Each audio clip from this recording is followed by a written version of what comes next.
Right, good afternoon. Again, this is Mexico Zero Papa Romeo Fox in his vintage Radio Shack. As you can see, my FT200 and the various bits I've got. This is a quick overview of mode transmission types. There are many different ways of transmitting on the radio. You can use voice using a microphone. You can use Morse using one of these Morse keys, or a Morse sender of some kind, or you can use digital modes. Digital modes can be used in an old radio as long as the radio is stable enough to do it. One thing you will need to do that, you will need a computer with a COM port output or a USB output. You will need to do several things. You need to get the sound from the radio to the computer through the sound card. You will need the microphone from the computer to come back to the radio to send the digital signal. You will also need to be able to put the radio into receive and transmit. You will need a device like this one. This is a digital interface. The interface box contains some ground loop transformers, a switch for switching the receive onto transmit and receive. That's a reed relay in this case. The unit here was made by M0AQC, who's a guy who just makes these on eBay. They're reasonably inexpensive for amateur radio equipment. They're £27. With the postage, they're about £30. They come already wired to you for your radio. This one is wired to fit the Kenwood TS520. The plug will have to be changed to be fitted to my yaesu FT200. On the radio there is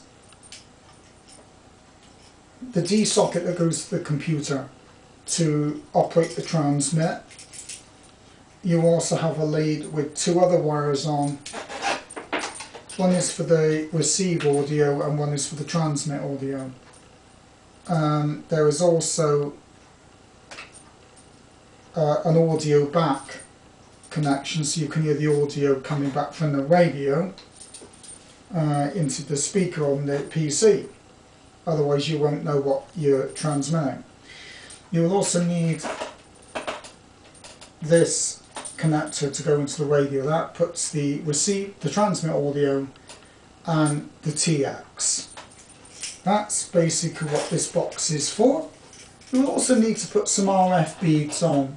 That's these grey things to stop any RF going up the cables that could cause interference to the radio.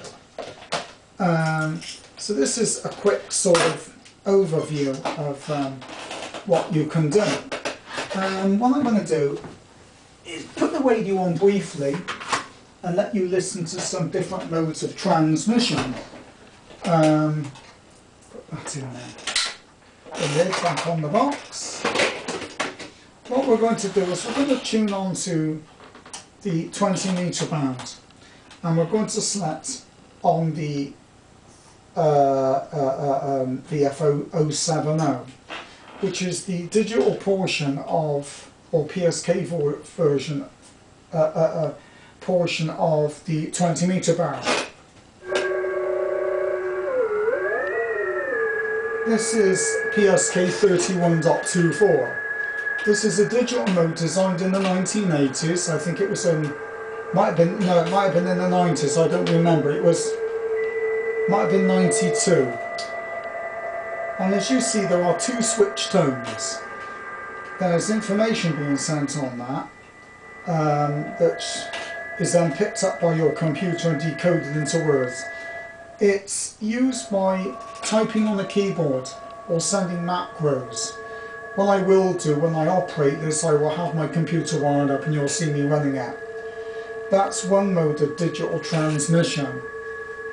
The first digital mode of transmission was called Hellschreiber, Hell's Pen.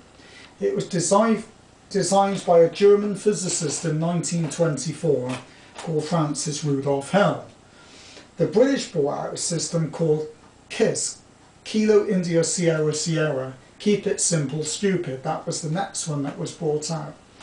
Later on it was RTTY, witty teletype, at 45 words per minute. I will try to see if I can find some witty on here. This is a dual switch tone mode, very similar to PSK. So let's see if what we can find.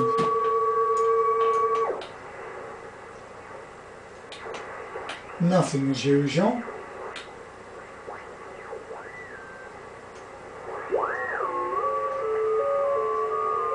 That's another digital mode. There's quite a number of different tones.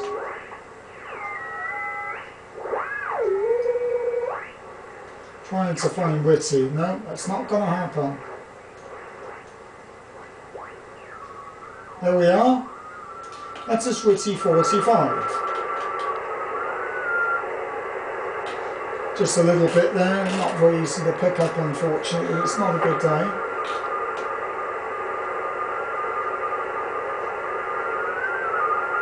Some people might remember radio teletype from the days of the sport, when they used to do the sport in the 70s. You could see the typewriters going like that and typing it out for the horse races. They were using this witty teletype. The other modes of transmission that we use is obviously CW and AM, or SSB. Problem is the bands are not in a very good shape today, and that's been what the problem has been.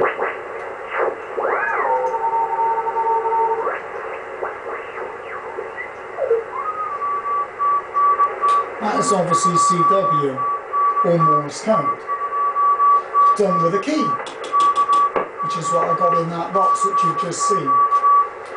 The other one would be main user's voice, which is CW. Sorry, SSB. Excuse my French.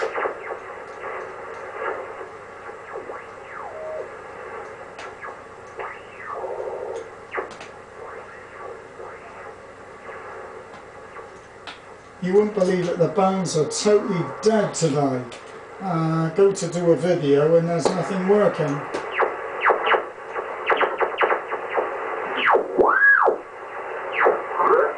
What's happening there? I trust you to try and move frequency there, Rob. I can hear you, but the noise is quite bad on this one.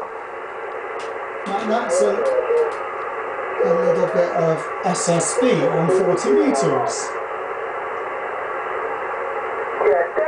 See if I can get a better frequency. This one's, for some reason, this was really noisy with me. That's the local 195, 4195 groups. I spend a lot of time on there.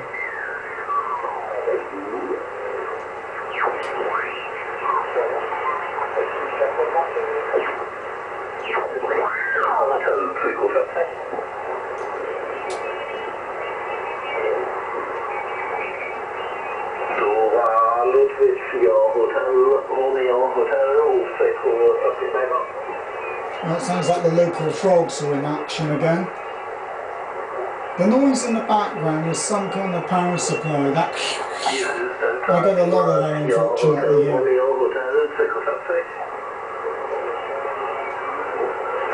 The other thing I tend to get is the oscillator from my next door neighbour's clapped out TV.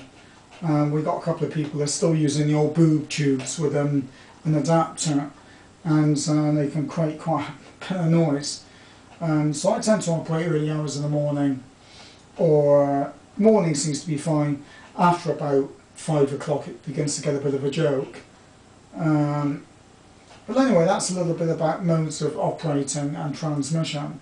Hope you've enjoyed this short video from Mexico Zero Papa Romeo Fox Nutty Aspie Radio Ham Shack, call it what you will.